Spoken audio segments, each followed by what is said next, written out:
savrulan bir toz gibi. Gurbet ele düşte gör, kar gibi dert yağınca, başın darda kalınca, çırpınarak batınca, dostun var mı düşte gör. Hele bir de sevmişsen, varın yokun vermişsen, sonra darbe yemişsen, sevmek neymiş düşte gör.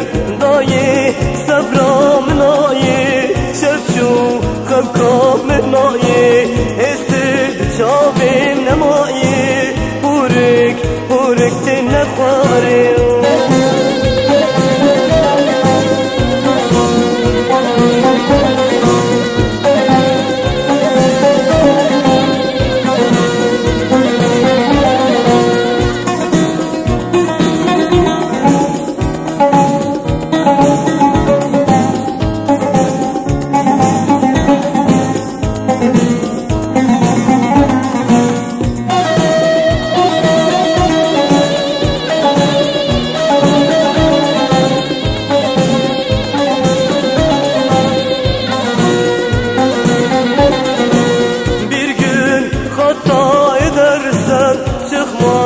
Yola düşersen, sabır ekip biçersen, hasret neymiş düşte gör.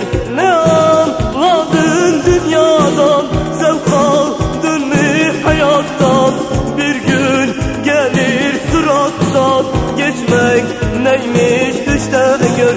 Düşme yerler